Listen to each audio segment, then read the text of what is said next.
प्यारे बच्चों, आइए आज हम व्याकरण के अंतर्गत पर्यायवाची शब्दों के बारे में जानें। बच्चों, जिन शब्दों का अर्थ समान होता है और जो एक ही वस्तु के व्यंजक होते हैं उन्हें पर्यायवाची या समानार्थी शब्द कहते हैं। जैसे राजा, नृप, नरेश, भूपति। यद्यपि पर्यायवाची शब्दों के अर्थ में समानता होती है, परंतु सूक्ष्म रूप में प्रत्येक शब्द कुछ न कुछ अर्थ की भिन्नता अर्थात विशिष्टता लिए होता है। जैसे नीलकंठ, चंद्रशेखर, गंगाधर, कैलाशपति। ये सभी शब्द शिव के पर्यायवाची हैं। प्रत्येक शब्द भगवान शंकर की किसी न किसी विशेषता से संबंधित है। आइए इन शब्दों और उनकी विशेषता के बारे में जानें। नीले कंठ वाला अर्थात नीलकंठ शिव के मस्तक पर चंद्रमा सुशोभित है, इसीलिए उन्हें चंद्रशेखर कहा जाता है। गंगा को धारण करने के कारण वे गंगाधर कहलाते हैं और कैलाश पर्वत के अधिपति अर्थात स्वामी होने के कारण कैलाशपति कहलाते हैं। बच्चों, पर्यायवाची शब्दों के अर्थ में ऐसा ही सूक्ष्म अंतर होता है, किंतु वे कहीं न कहीं किसी शब्द विशेष से संबद्ध होते हैं। पर्यायवाची शब्दों का संदर्भ के अनुसार ही प्रयोग होता है। इनका प्रयोग करते हुए हमें ध्यान रखना चाहिए, क्योंकि अगर अग्नि परीक्षा को हम आग परीक्षा या गंगा जल को गंगा पानी कहेंगे तो यह उचित नहीं होगा।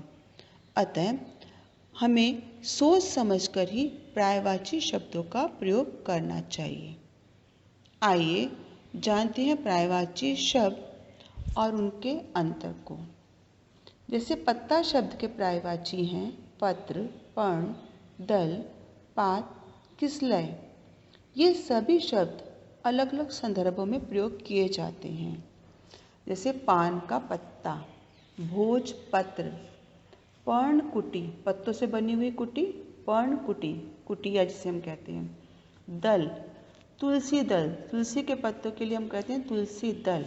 पात, पीपल के पत्ते जो हवा के जरा से झोंके से हिल जाते हैं बहुत ज़्यादा, तो पीपल पात सरिस मंडोला।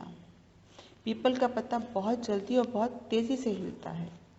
किसलय, ऐसे पत्ते जो कोमल लाल हैं, पौधों के निकलने वाली जो नई कोपलें रहती हैं, नई पत्तियां रहती हैं, उन्हें किसलय कहा जाता है। नौकर, नौकर शब्द के पर्यायवाची हैं सेवक, अनुचर, दास, चाकर और भृत्य। नौकर अर्थात ऐसा व्यक्ति जो वेतन लेकर काम करता हो। सेवक, किसी पवित्र धर्म स्थान पर निष्ठापूर्वक सेवा करने वाला सेवक कहलाता है। किसी संत महात्मा का अनुकरण करने वाला, उनके पीछे पीछे चलने वाला अनुचर कहलाता है। चाकर, अपनी इच्छा से किसी की सेवा टहल करना, किसी के स्वास्थ्य की चिंता करते हुए उसकी देखभाल करना चाकरी कहलाता है। भृत्य, ऐसा नौकर जो बोझ ढोकर काम करने वाला है, भृत्य कहलाता है। पुत्र, पुत्र शब्द के पर्यायवाची हैं बेटा, सुत, आत्मज, तन्ने और लाल। ये सभी शब्द हालांकि पुत्र के पर्यायवाची हैं, लेकिन बेटा और लाल शब्द बहुत बार आत्मीयता को प्रदर्शित करने के लिए प्रयोग किया जाता है और बेटा शब्द किसी के लिए भी प्रयोग किया जा सकता है, पुत्र जबकि अपने बेटे के लिए। वैसे ही लाल शब्द भी जो है माँ के द्वारा संबोधित किए जाने वाला आत्मीयता से भरा हुआ शब्द है। नौका, नौका शब्द के पर्यायवाची हैं नाव, तरनी, तरी और पोत। नौका, जल में चलने वाली लकड़ी, लोहे आदि की बनी हुई सवारी। ये ऐसी है जो पाल से चलती है, जिस पे कपड़ा लगा रहता है। तो पाल से चलने वाली होने के कारण ये नौका है। नाव, पतवार से खींची जाने वाली। नाविक के हाथ में पतवार है, पतवार से जिसको चला रहा है वह नाव कहलाती है। तरनी, पानी के प्रवाह के साथ साथ स्वयं बहने के कारण तरनी कहलाती है। तरी, ऐसी नौका जो गोल है, पिटारी जैसी देखने को लगती है, वह तरी कहलाती है। पोत, बड़े बड़े जलयान, मालवाहक जहाज जो पानी में चलने वाले हैं उन्हें पोत कहा जाता है। मनुष्य, मनुष्य शब्द के पर्यायवाची हैं मानव, नर, मनुष्य, आदमी, इंसान। मनुष्य, पृथ्वी पर रहने वाला प्राणी। मनुष्य किसी भी जीव के लिए आ सकता है, उसमें स्त्री या पुरुष आ सकते हैं। मानव जाति यानी संपूर्ण मानव जाति, ऐसी जो एक दूसरे के सुख दुख में भाग लेने वाली है। नर, मादा शब्द की जगह आ जाता है, मादा का विपरीत आ जाता है, नर मादा। नर शब्द किसी के लिए भी आ सकता है। वास्तव में एक राक्षस थे गय नाम के, उनके पुत्र से इसका नाम पड़ा नर। ऐसा व्यक्ति जो अच्छे बुरे दोनों कर्म करता हो। मनुष्य श्रेष्ठ व्यक्ति के लिए आ जाता है, बुद्धिजीवी के लिए। आदमी, सभ्यता के गुणों से संपन्न व्यक्ति के लिए आदमी शब्द का प्रयोग कर लिया जाता है। कभी कभी कहा जाता है कि आदमी बन जा या बंदा बन जा, यानी संस्कारों से युक्त बन जा। इंसान, उर्दू का शब्द है, इंसानियत से लिया बनने वाली संज्ञा, इसकी भाववाचक संज्ञा बन जाती है इंसानियत, यानी यहाँ भी ये शब्द ऐसा है जो मानवता के गुणों से संपन्न होने वाला हो। फूल शब्द के पर्यायवाची हैं कुसुम, सुमन, परसून और पुष्प। फूल, पौधे का वो भाग जो उभरा हुआ, खिला हुआ है और सुगंध को देने वाला है और जो बीज को देने वाला है या जिससे फल की उत्पत्ति होने वाली है, तो फूल कहलाता है। कुसुम ऐसे फूलों के लिए कहा जाता है जो वास्तव में पीले फल को देने वाले होते हैं। सुमन, ऐसे फूल जो बाद में अनाज जैसे खाद्य पदार्थों को देने वाले हों। प्रसून, ऐसे फूल को कहा जाता है जिसके फल बाद में गूदेदार और बीज से युक्त हों। पुष्प, उन फूलों को कह दिया जाता है जो ऋतुओं के हिसाब से समय पर खिलें और फिर लुप्त हो जाएं। जैसे बसंत ऋतु में वाटिका पुष्पों से आच्छादित हो जाती है, भर जाती है, बगीचे में बहुत सारे पुष्प खिल जाते हैं। पृथ्वी, पृथ्वी शब्द के पर्यायवाची हैं धरती, धरा, धरनी, भू, भूमि और वसुधा। पृथ्वी सौरमंडल का ऐसा ग्रह है जो तीसरा ग्रह माना जाता है और जिसमें मृत्यु लोक है, जिसमें जीवन है। धरती अर्थात जीव जगत को धारण करने वाली, जल से रहित ऐसी जमीन जिस पर हम चल रहे हैं, विचरण कर रहे हैं, धरती कहलाती है। धरा, धरा ऐसी जो धारण करने वाली है। धरनी भी धारण करने के लिए आता है। भू और भूमि, ये शब्द ऐसे हैं जो पृथ्वी की इस विशेषता को बताने वाले हैं कि इसमें उपज करने की क्षमता है, पैदा करने की क्षमता है। इसी प्रकार वसुधा और वसुंधरा भी शब्द जो है पृथ्वी के पर्यायवाची माने जाते हैं। वसुधा और वसुंधरा खनिज पदार्थों को देने वाले अथवा वनस्पतियों को देने वाले होने के कारण इनके ये पर्यायवाची हैं। पहाड़, पहाड़ के पर्यायवाची हैं पर्वत, गिरि, शैल, भूधर और नग। पहाड़, पृथ्वी का वह भाग जो बहुत ऊंचा उठ गया है, चूने का बना हुआ, ऊबड़ खाबड़ है और तल से बहुत ऊंचा है। पहाड़ उन पर को कहा जाता है, जबकि पर्वत ऊंचे पहाड़ को तो कहा जाता है, लेकिन ये इतने ऊंचे हैं जहां वायु का दबाव कम हो जाता है, जैसे हिमालय पर्वत है, अरावली के पर्वत हैं। गिरि, गिरि ऐसे पर्वतों को कहा जाता है जो सुवासित या बादलों से आच्छादित रहते हैं, जैसे उदयगिरि पर्वत है, मल्लयगिरि पर्वत है। शैल, शैल ऐसे पहाड़ों को कहा जाता है जो कठोर चट्टानों से बने हुए हैं, ग्रेनाइट जैसी चट्टानों जहाँ से मिलती हैं, खनिज मिलते हैं। भूधर, पृथ्वी का उठा हुआ ऊंचा भाग जो ज़्यादा अधिक ऊंचा ना हो। नग ऐसे पर्वत को कह दिया जाता है जो देखने में लगे जैसे कोई नगीना हो। जैसे अंगूठी में कोई नग जड़ दिया जाता है, ऐसा ही आकर्षक पर्वत जो देखने में लगे कि जैसे कोई अंगूठी में जड़ा हुआ नगीना हो, तो वो नग कहलाता है। धन। धन शब्द के पर्यायवाची हैं दौलत, द्रव्य, अर्थ, मुद्रा, लक्ष्मी और श्री। धन यानी पैसा। दौलत। दौलत का मतलब वो सारी संपदा, चाहे वो सोना चांदी, जमीन जायदाद हो, जो संपत्ति के अंतर्गत गिनी जाने वाली हो।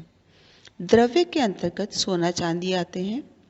अर्थ का मतलब हुआ वो पैसा जो उपार्जित किया गया है, कमाया गया है, उसकी आर्थिक स्थिति अच्छी नहीं है, यानी धन उपार्जन अब हो नहीं रहा उससे, यानी पैसा कमा नहीं पा रहा।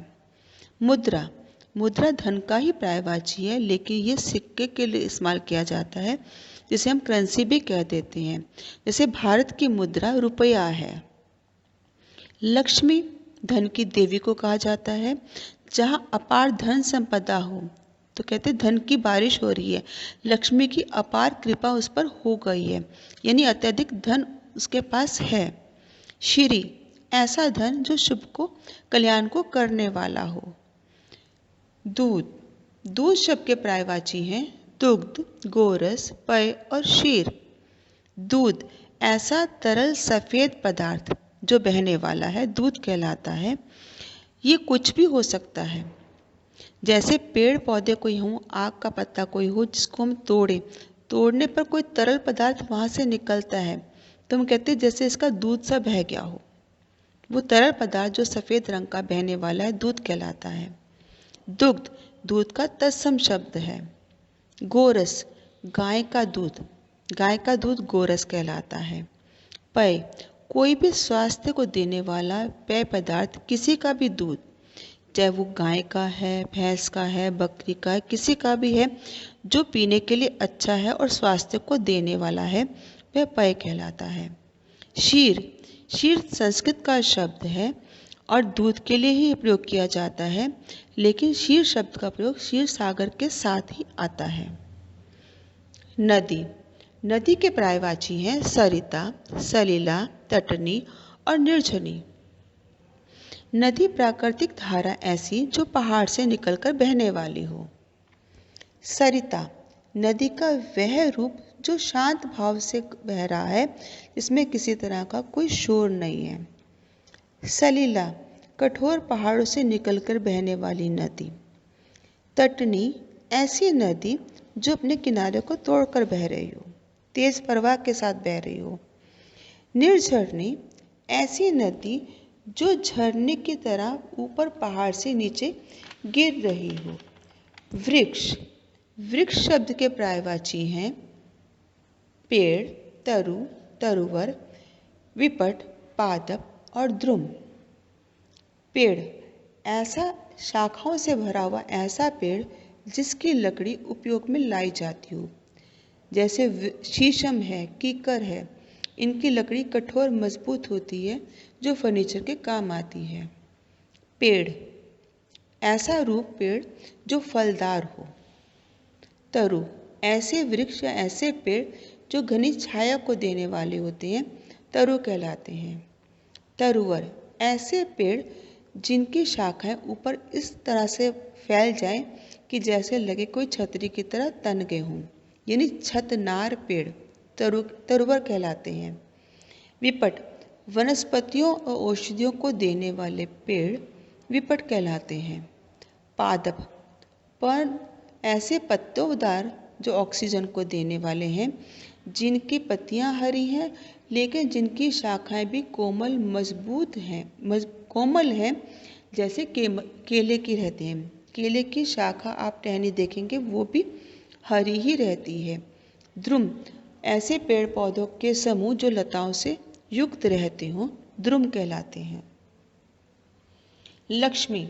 लक्ष्मी के पर्यायवाची हैं रमा, कमला, हरिप्रिया और विष्णुप्रिया। ये सभी के सभी लक्ष्मी के पर्यायवाची हैं। रमन कारण करने के कारण, सुंदरी लगने के कारण रमा कहलाती है। कमला पर आसीत होने के कारण कमला और हरि तथा विष्णु को प्रिय होने के कारण हरिप्रिया और विष्णुप्रिया कहलाती है। बादल। बादल के पर्यायवाची हैं घन, जलद, वारिद, पयोत, नीरद और मेघ। बादल जो आसमान में आच्छादित हों।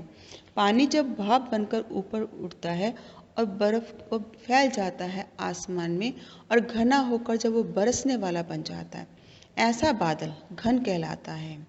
जल से युक्त होने के कारण जलद, वारी और प्योत पानी के ही पर्यायवाची हैं और इसी कारण इनके शब्द जलद, वारिद, प्योत या नीरद बने हैं। यानी जल को देने वाला जलद, वारी देने के कारण वारिद और प्योत को देने वाला यानी पय देने वाला पयोत, नीर पानी को देने वाला नीरद।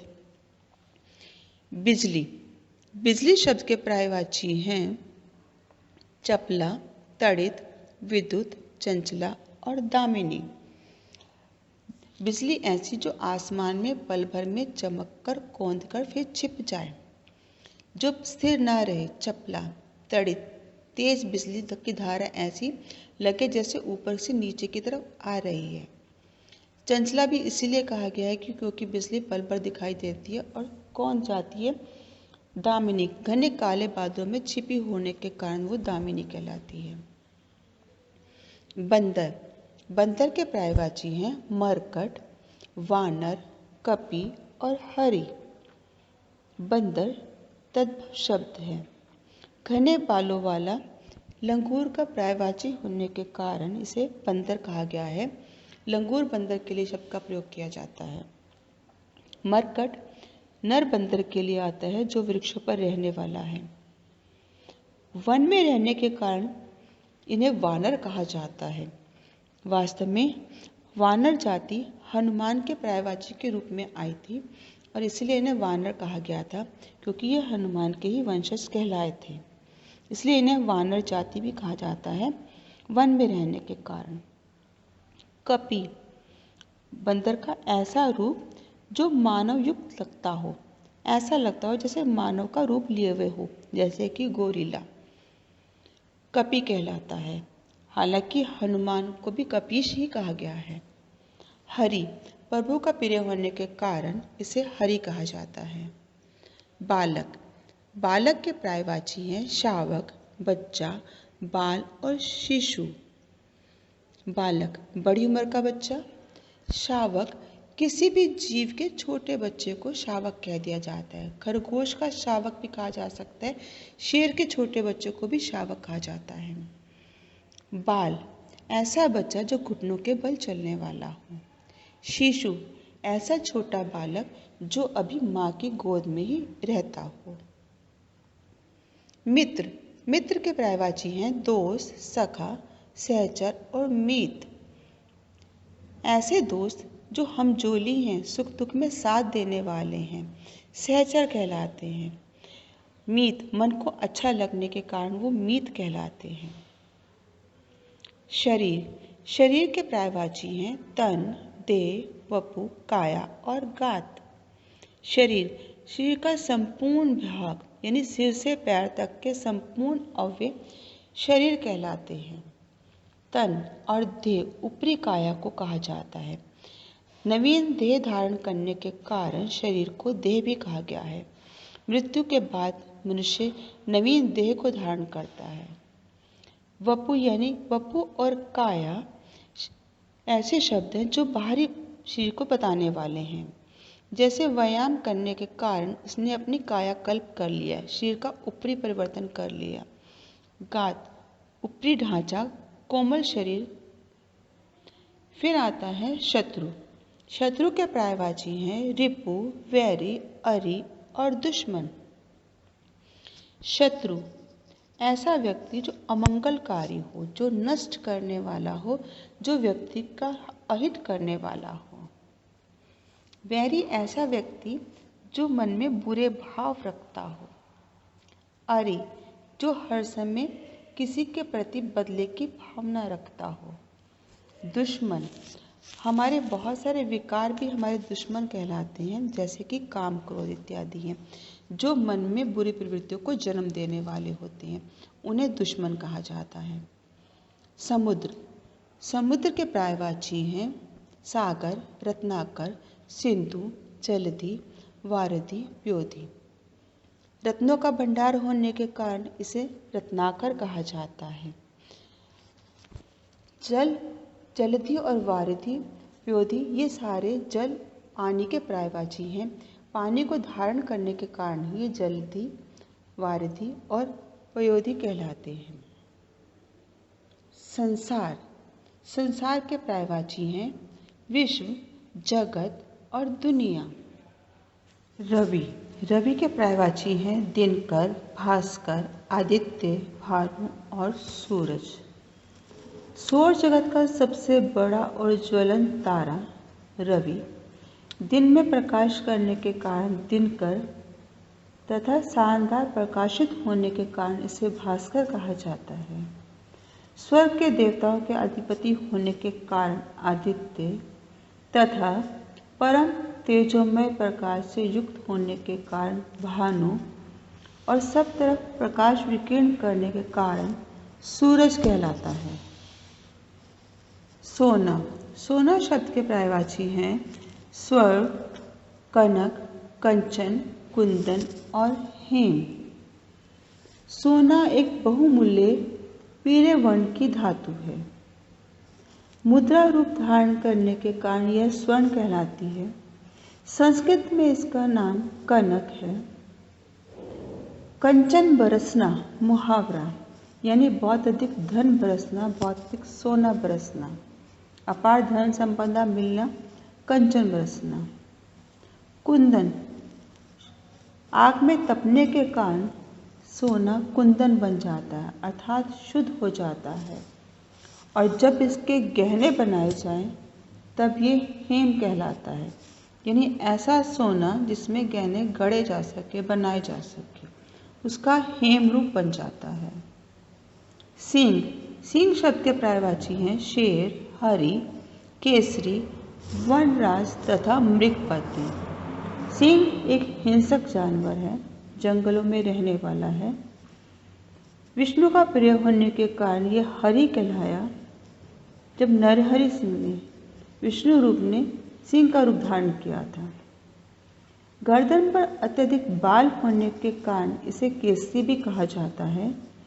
वन का राजा होने के कारण वनराज तथा मृग यानी हिरणों का स्वामी होने के कारण इसे मृगपति कहा जाता है। स्त्री, स्त्री शब्द के पर्यायवाची हैं नारी, रमणी, महिला, औरत और वनिता।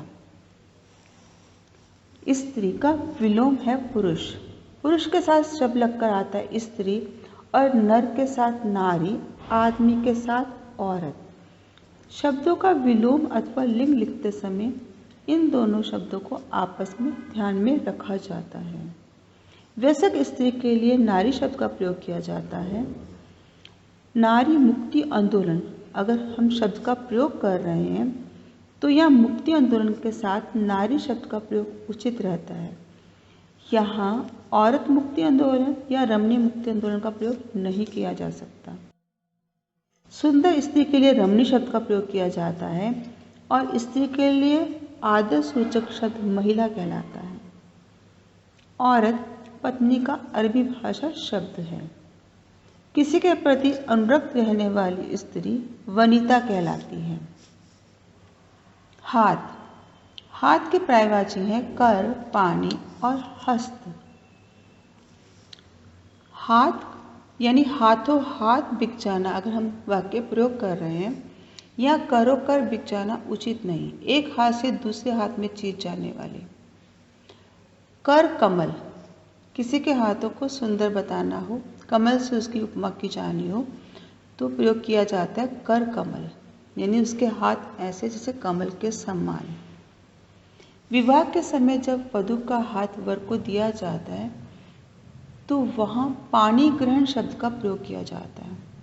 हाथ ग्रहण शब्द का या कर ग्रहण शब्द का प्रयोग नहीं किया जाता। हस्त, अगर हाथ से लिखी गई किसी लिपि की चर्चा की जाती है तो हस्तलिपि शब्द का प्रयोग किया जाता है। पानी लिपि कर लिपि या हाथ लिपि का प्रयोग नहीं किया जाता, वहाँ हस्तलिपि शब्द का प्रयोग किया जाता है। सुंदर। सुंदर शब्द के पर्यायवाची हैं चारु, मनोहर, कमनीय, रमणीय और खूबसूरत। किसी दृश्य के लिए विशेषण शब्द का प्रयोग किया जाए तो सुंदर दृश्य कह सकते हैं अथवा खूबसूरत दृश्य भी कहा जा सकता है। खूबसूरत शब्द वास्तव में उर्दू शब्द है। किसी के चेहरे गालों की सुंदरता का वर्णन करना है, लाल गाल है तो चारु कपोल, चारु शब्द का प्रयोग किया जाता है। मन को हरने वाली कोई चीज़ है तो मनोहर कहा जाएगा। मन में कामना जगाने वाली कोई चीज़ है तो कमनीय कहा जाता है। ऐसी जगह जहाँ रमन करने का मन करे तो रमणीक कहलाता है। जैसे वादियाँ, कश्मीर की वादियाँ, जहाँ घूमने का मन करे तो रमणीक कहलाता है। आइए अब पर्यायवाची शब्दों का अभ्यास कार्य करें। वाक्य में रेखांकित शब्द के स्थान पर उचित पर्यायवाची शब्द का प्रयोग करें। वारिधि में अनेक जलयान दिखाई दे रहे हैं। वारिधि का पर्यायवाची है समुद्र। समुद्र में अनेक जलयान दिखाई दे रहे हैं। कुसमाकर को ऋतुओं का राजा कहा जाता है। कुसमाकर का पर्यायवाची यहाँ है वसंत। वसंत को ऋतुओं का राजा कहा जाता है।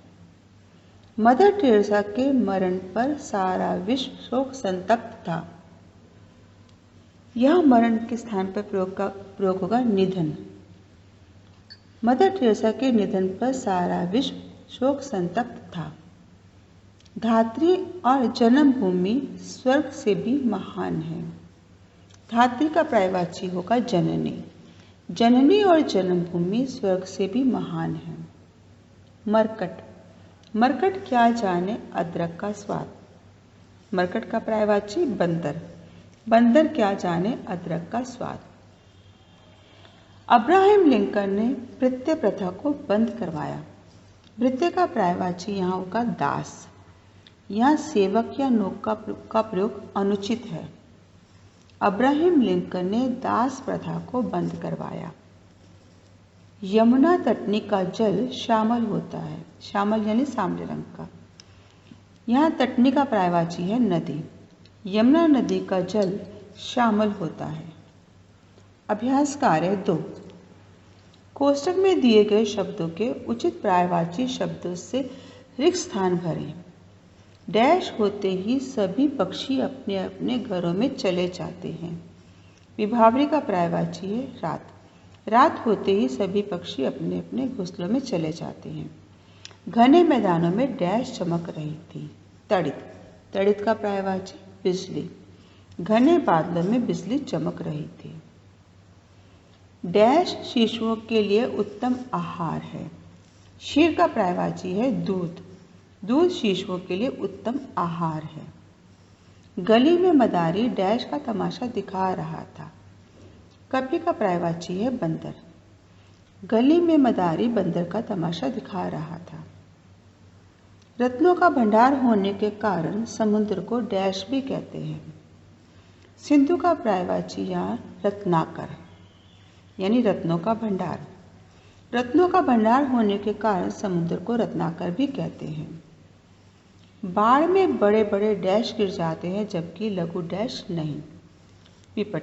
पिपट के पर्यायवाची यहाँ होंगे जो पेड़ बहुत मजबूत हैं, जिनकी लकड़ी मजबूत है, जो बाढ़ के बहाव से गिर जाते हैं। लेकिन ऐसे पेड़ जो कोमल हैं, जिनकी शाखें कोमल हैं, जिनको हम पादप कहते हैं, वो पानी के बहाव में झुक सकते हैं लेकिन बहते नहीं, गिरते नहीं। यहाँ आएगा बाढ़ में बड़े बड़े वृक्ष गिर जाते हैं जबकि लघु पादप नहीं। डैश की अभिलाषा कविता माखनलाल जी द्वारा रचित है। परसून। परसून का यहाँ पर्यायवाची है पुष्प। पुष्प की अभिलाषा। पुष्प की अभिलाषा माखनलाल चतुर्वेदी द्वारा रचित रचना है। मिलान करें। यहाँ पर्यायवाची शब्द दिए गए हैं, उनके साथ उनके पर्यायवाची शब्द दिए गए हैं। उचित पर्यायवाची शब्द आपने दिए गए शब्द के सामने लिखना है। जैसे मृत्यु का पर्यायवाची है देहावसान, मित्र का सहचर, माता का पर्यायवाची है धात्री, पहाड़ का पर्यायवाची है भूधर, नदी का पर्यायवाची है निर्झरनी, शत्रु का पर्यायवाची है अरे, वसंत का पर्यायवाची है कुसुमाकर। आशा है आपको पर्यायवाची समझ में आ गए होंगे। धन्यवाद।